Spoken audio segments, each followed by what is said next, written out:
And last year at Telluride, 2 people exchanging saliva was world premiered, I believe, and since then has won the AFI Fest top prize. And you were just named by Filmmaker Magazine among the 25 new faces to watch. So, yeah, not bad. Okay. So my first question is quite simply, how did this project originate? It is original, bordering on surreal, and I can't quite picture how this germinated. Sometimes the best ideas come from the most unexpected places, which I think is deep in your unconscious. As you can see, the film takes place mostly in an amazing location, which is the Galerie Lafayette department store on the Champs-Élysées. And during the pandemic, they started a program where, because the stores were shuttered, they invited visual artists, performance artists, musicians to come and experiment, do small little films in the spaces. And this program was called By Night, and it was done in collaboration with our producers, Messier Films, Violetta and Valentina. And we had wanted to do a different project with them at the Louvre, which didn't happen, but we had begun a conversation. And they asked us to have a little Zoom where they explained this project and said, try and have some ideas. Yeah, and it was in that Zoom meeting where we were spitballing and we were saying, well, if we're going to set a film in this luxury department store, we have to like, on doit faire un détournement. Like we have to like make a change here. And Alex immediately came out with this insane idea of how about we set it in a world where people pay for things by being slapped in the face. And, you know, to everyone's credit, they were not like, that is a terrible idea. No, they were like, interesting, yes. And so they're like, why don't you write it and then we'll see. And so we started, you know, the way that we work together is that we sit in a room and yell at each other and tell each other that we have terrible ideas. No, I'm joking. But no, we were at the time that we were writing, there was actually the women's movement in Iran, the Women Life Freedom movement. And so I felt like there was a correlative to this like absurd like sort of critique of capitalism, which was the sort, you know, if we have like the normalization of violence, then we have the detraction of intimacy. And so I proposed this idea that like people are not allowed to kiss in this world, which, you know, on the surface seems absurd, but actually so many of the things that happen in our world are so much more absurd. I mean, men and women are not allowed to touch in Iran. And, you know, this is not specific to Iran. That was like the germinating point for us. But obviously, all around us, every day in this country, there are more and more civil liberties that are being taken away from us. And this was definitely what we were thinking about, was just how crazy of a world we live in, and yet we come to accept, or at least to continue our daily lives, to survive and take care of our families. And we get accustomed to crazy things very quickly. I think some of the artists and filmmakers and writers who have influenced us, there are so many, but I think especially of like Michel de Montaigne and his essay on the cannibals, and Mikhail Bulgakov's wonderful books and short stories about life under Stalinist Russia, which use imagination and humor to point out how the ridiculous and the horrific can exist in the same breath. And that is what human life is. It's experiences that are awful and tragic and hilarious, all wrapped up in one another. And I can't think of something more suited to the cinematic medium than the suppression of the kiss.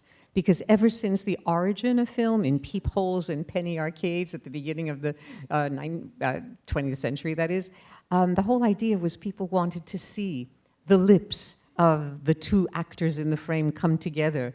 And that's precisely what, despite the title, you kind of deny us, except for perhaps an imagined moment.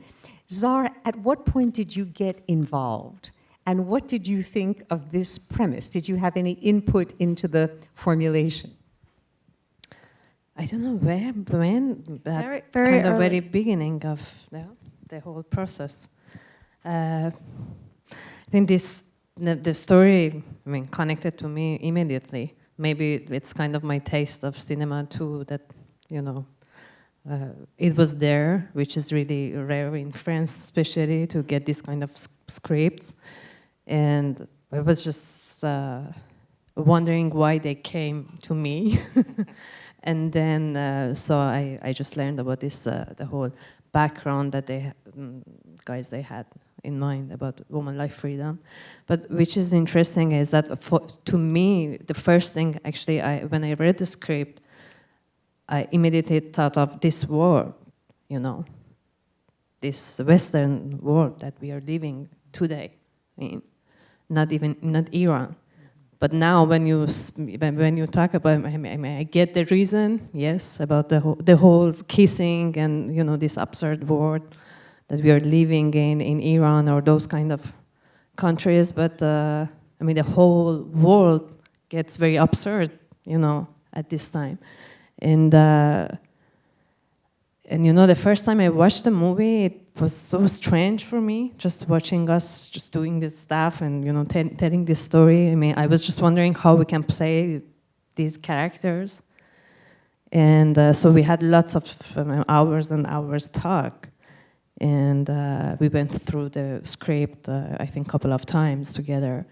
And I don't remember if I had kind of influence on, but we had really long discussions about each scene, I think. Certainly on the character of Angine, one of the things that Zar, even though you could treat a film like this lightly, Zar really wanted to know, who was this woman? Why was she with Chagrin? Why were they together? Like, to give depth to these characters who, it being a longish short film, we're only meeting for very small amounts of time, and I think it's important to have that sort of depth to a scene so that when you knock on the scene, it sort of resonates. Yeah, I think I started to approach it in a classic way, the way I work on characters. But then at some point I just got that it's not actually classic. I mean, I can't approach it in a classic way. So I really, I think, led myself to be on the, you know, I was in good hands anyway. And I just try to listen my heart more, you know, being with my instincts also on the set. Yeah. But I'm guessing that your very being informed the role of Angine, because I don't know how many of you are aware of this. Zar Amir was a big star in Iran, mainly from television. And then at one point, a sex tape emerged of her and her boyfriend, and it was uploaded, and she was arrested and imprisoned and received lashes and managed to leave Iran and has lived in exile in France. I think the very word freedom means more for you in your body than any great actress who could have been cast. And I suspect that you had that in mind. It was definitely something that we were thinking about. I mean, Zar was the person that we wanted to work with, and we really had no backups. And so we felt so lucky when she wanted to meet with us, and then we couldn't believe it when she, you know, at the very first meeting was like, yes, I want to do this. And we left, and I swear every day until the day we started shooting, I was like, she's going to abandon us. Like, there's just no way that this incredible actress is going to do our crazy film. But she's just, I mean, she's an incredible collaborator. And so I like thank our lucky stars every day. We also had some incredible moments during the shoot. For me, one of the best moments in my life was when we shot in the ravine. Yes. And Zar was so present and so emotional that the entire crew started crying whilst we were shooting that scene. It was also very cold, and we had her dressed in that skimpy, you know, it was winter. It was like mid-November, and French mid-November is like January here. It was cold, and she was just so devoted. She was so focused, and gave everything. Thank you. You know, I think as an actress, I never think that I bring something from my old life or, you know, my background or my past life. now you say why you came to me, now I understand, but I think I never thought in that way. And I think at the end of the day, they think, you gave me a lot in this project, because I think I learned how to approach these kind of characters, and how to go deep, and to dig, and go deep and search something very different and usual that you always go for to perform, or to very basic research that you do as an actor, and very strange feelings of this world, this very special world. And I love the contrast between, I know the Galerie Lafayette. I was born in Paris and I've gone back many times. And it is the most elegant, imaginable department store for clothing and accessories. That Galerie Lafayette should be one of the producers of your film. And in this consummate capitalistic setting, you're presenting this really underground sort of tale where all the objects don't matter. And ultimately, getting a slap is maybe better than paying a fortune for something. But did they have any questions about the script or the film? I have to say, they were incredible collaborators, because they were not at all, they never meddled creatively. And in fact, I kept wondering, do they know what this film is about? I do remember there was one note. We got one note. Oh, yeah, there was. Cécile said, who was our main liaison at Les Galeries Lafayette, said that it's very important that in this world, people slap each other in places aside from Les Galeries Lafayette. And not just there, otherwise people might draw the wrong conclusions. But that was the only note. Yeah, that's true. Yes. But I do remember they came, because we shot in the middle of the night, because the store is open 7 days a week. And so we were shooting from midnight to 6 a.m. And one day at 3 a.m. they show up and I was like, oh my God, they're gonna pull the plug. Like they're gonna see the craziness of this, maybe they never read the script. Because, we have some friends in the audience, we have a little script club, and they had read the script and they were like, this is amazing, but no one is gonna let you do this. And then lo and behold, the French were like, yes, we wanna do this. And there was a lot of luck involved, and a lot of risk taking. Once Zar introduced us to Chanel, because she works with Chanel a lot, and we needed a lot of incredible costumes that would cost a lot of money if we had to purchase or rent them. And so we got to speak with the Chanel team about why they said yes to this project that has an ambivalent relationship to fashion.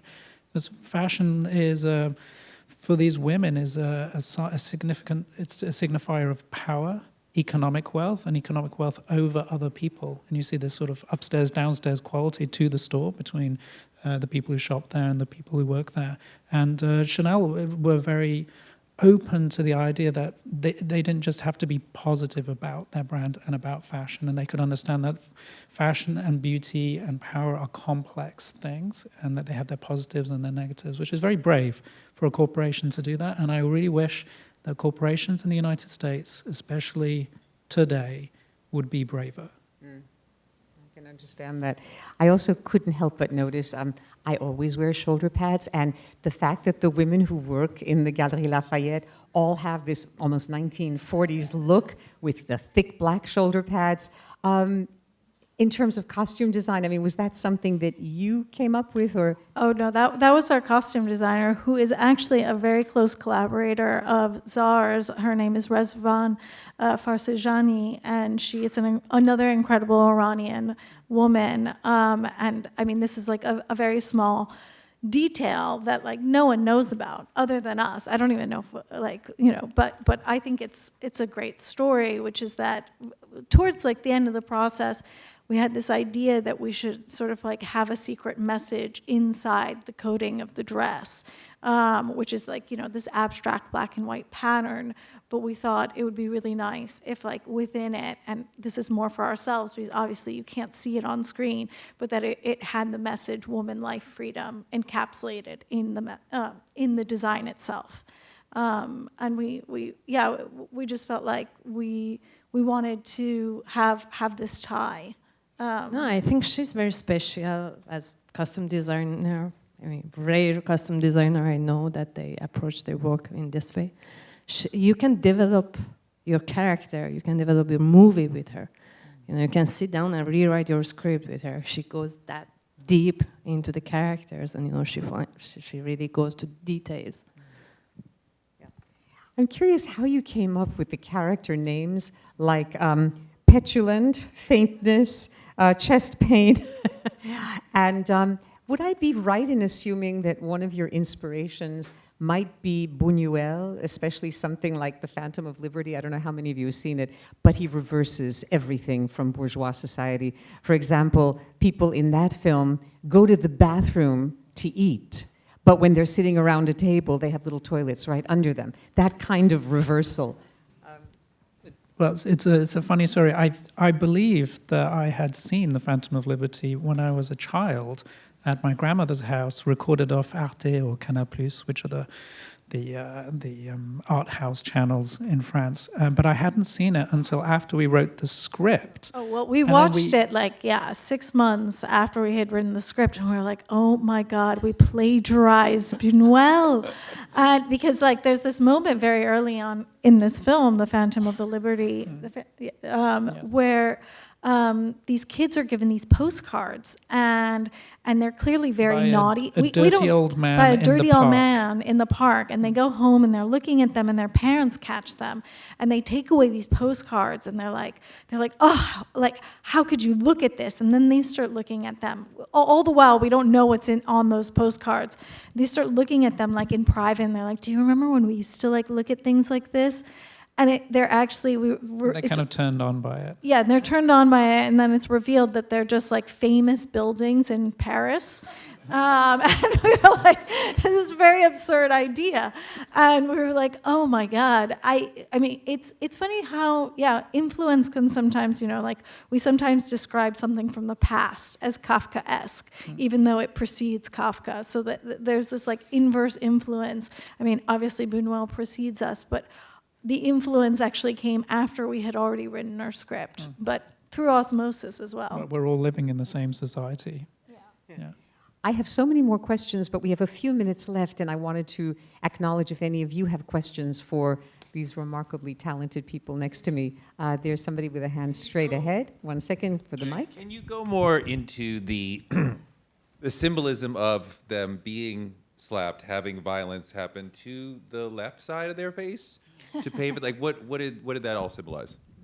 Why it's well, most people are right-handed, so there was a lot of discussion about whether they had equal bruises, and so in the end we decided that most people are right-handed. So so there wasn't we weren't thinking right versus left or anything like that. It was just a practical thing. Although Alex really did want to put bruises on both sides, and but I mean, do you want to speak more generally about? Is the question also more generally about this? Yeah, that element. I think we could just sense as soon as we said it in the Zoom meeting that there was something there about power, displays of power, the way money can distort people to the point where they inject strange stuff into their face, where they hit around little balls on the back of horses, do you know what I mean?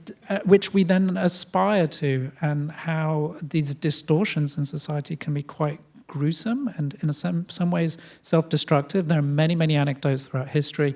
One of them, for example, is that the discovery of sugar in the 16th century, when it was refined and brought back from the Caribbean, it was an incredible luxury commodity. They would design enormous displays of sculptures made out of sugar, and people would eat a large amount of sugar and would have black teeth and terrible breath. And whilst this was disgusting, it was also a sign of wealth, and in the same way, paradoxically desirable. And I think we have the same things in our society. Yeah, I mean, for us, it was also about the normalization of violence within our own society. That it felt like there was something there that readily on our telephones all the time. We see such extreme forms of violence, and and that eventually people do start to get used to it. Like it no longer becomes unusual. For us, it just felt like such a, I don't know, there was just something. Alex actually wanted to get rid of this, like, he was like, maybe there are too many rules, like, like, let's just focus on the kissing. And I was the one that really fought for it to stay because it felt just like nothing I had ever heard of. And I just felt like, I don't know, I felt like we needed to dig deeper. And also to speak, this is a very writing, storytelling, conceiving of stories kind of response, but it felt really important eventually that there was slapping, because it made the film absurd rather than science fiction or a dystopia, because we weren't saying, watch out, this is how the world could become. We wanted to say was the world is already this strange, but we don't see it because we're so used to it. And it was a sort of like little tonal thing that was almost like opened up what we wanted to do as storytellers. I think then we understood, okay, this is how we're going to say what we want to say about the world through this mechanism. I'm not sure if we have time for one more question, if there is one. I have a question. Are you going to turn this into a feature? Yes, we are.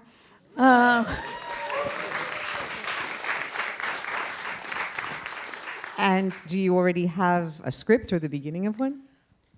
Yes, The we do. beginning of one. Yeah, no, I mean, we have, we've gone to, I mean, we're not where we wanted to be. Our deadline for like a finished script was like now, it was like October 2025.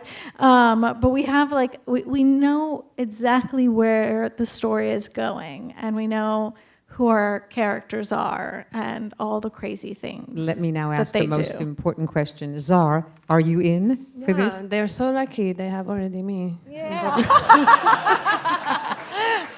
No, I this is really, I mean, deeply my wish. I'm waiting for that moment to go back to the set. Yeah, I really enjoyed this collaboration. Well, you heard it here first. I hope we all come back here within 2 years, 3, and get to see the feature and talk about it together. Thank you for joining us, and thank you. Thank you. Thank you, Annette.